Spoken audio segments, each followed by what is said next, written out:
Assalamualaikum, Shalom, Om Swastiastu, Namo Buddhaya, salam kebajikan. Hari ini kami ingin mempresentasikan tugas biologi biomimikri yang terinspirasi dari Bulut Listrik. Pertama-tama kami ingin memperkenalkan diri, saya Rian Susanto dengan NIM 11022230094. Saya Komasado Maputra dengan NIM 11022232256. Saya Ivan Horasa Manangan Simare-Mare dengan NIM 11022223105. Baik. Baik, setelah melakukan perkenalan, izinkan saya melanjutkan. Jadi di sini saya akan melakukan presentasi yaitu tugas besar biomimikri di mana dosen matkul kami yaitu Bapak Ramadhani Eka Putra, SSI, MSI, PhD. Nah, pada presentasi kali ini dengan tema biomimikri kami memilih Blue Listrik. Nah, sebelum saya melanjutkan ke teknologi dan inovasi yang telah kami buat, terlebih dahulu saya akan menyampaikan identifikasi masalah. Seperti yang kita tahu, Indonesia sering sekali terjadi peristiwa padam listrik.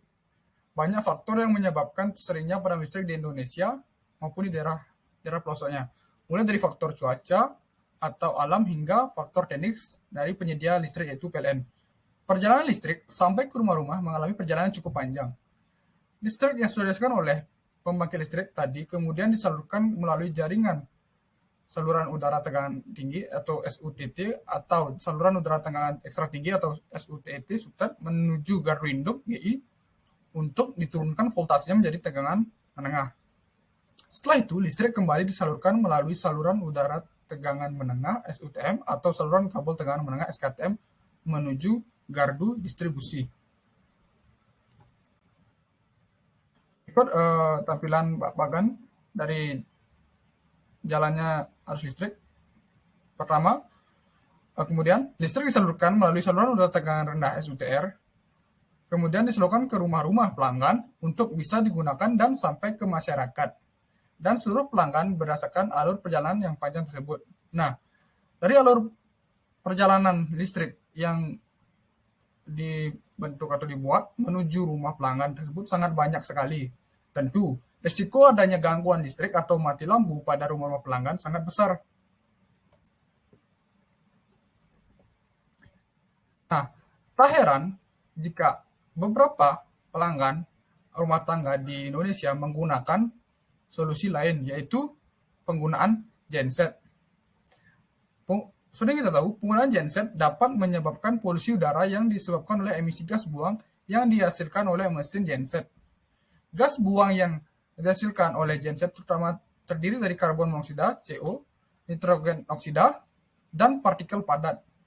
Emisi gas buang yang dihasilkan oleh genset tersebut dapat merusak kualitas udara dan menyebabkan berbagai masalah kesehatan bagi manusia dan satwa liar maupun lingkungan yang ada di sekitarnya. Genset yang tidak dipelihara dengan baik atau yang digunakan dengan cara yang tidak tepat atau semena-mena juga dapat menyebabkan masalah kebisingan yang tentu dapat mengganggu kualitas hidup masyarakat sekitar, di mana suara-suara yang ditimbulkan itu tidak nyaman.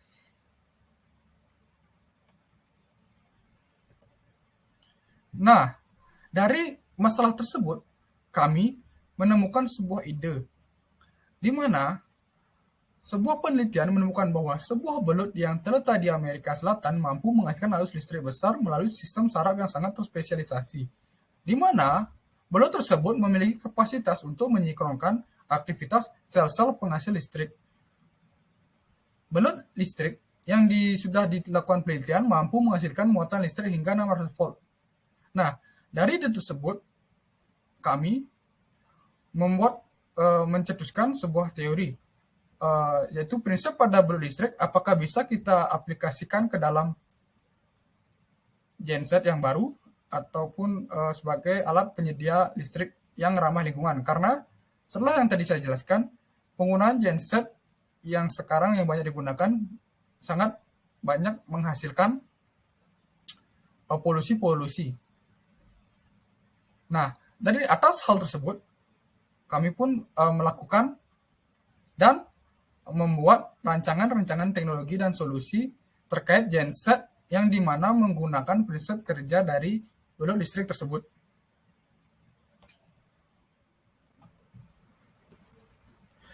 Setelah sebelumnya teman saya menjelaskan tentang identifikasi masalah, maka kali ini saya akan menjelaskan tentang prinsip dari belut listrik. Jadi rahasia belut listrik itu terletak pada 3 perut pasang organ listrik yang menyusun sebagian besar tubuhnya yang panjang, yaitu sek organ, hunter organ, dan main organ. Organ-organ ini mengandung ratusan ribu organ yang dimodifikasi sel otot yang disebut elektrosit. Dan setiap sel ini ditumpuk sekitar 70 kolom di setiap sisi tubuh dari belut listrik. Dan setiap kolom berisi 5.000 sampai 10.000 elektrosit.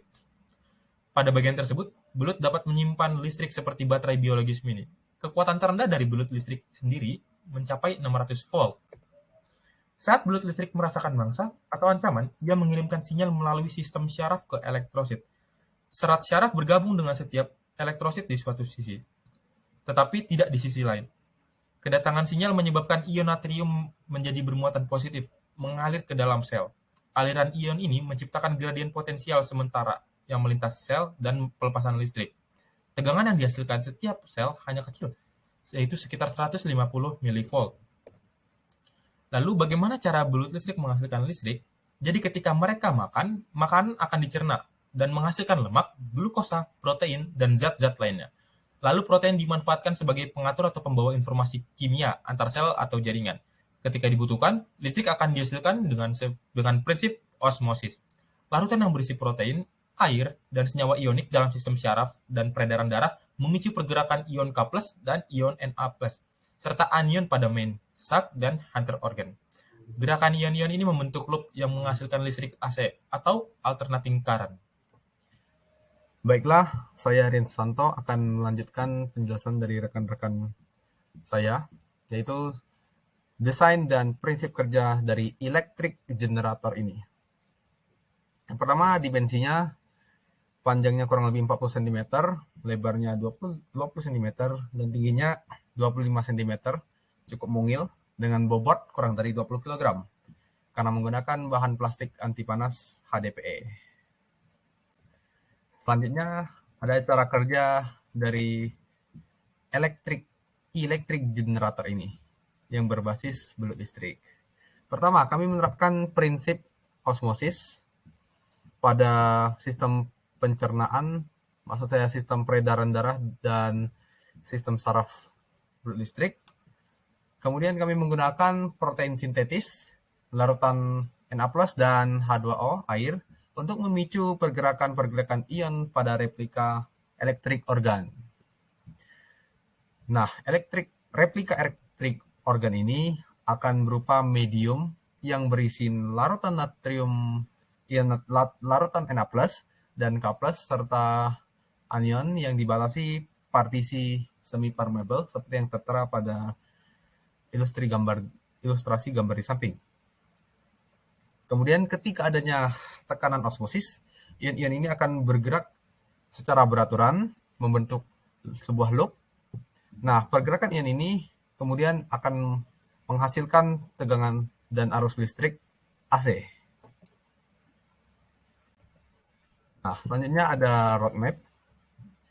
Nah, pertama-tama di roadmap ini, rancangan konsep kami ini menggunakan prinsip belut listrik yang sudah diterangkan sebelum-sebelumnya. Kemudian targetnya adalah rumah tangga yang sering mengalami kendala pemadaman listrik.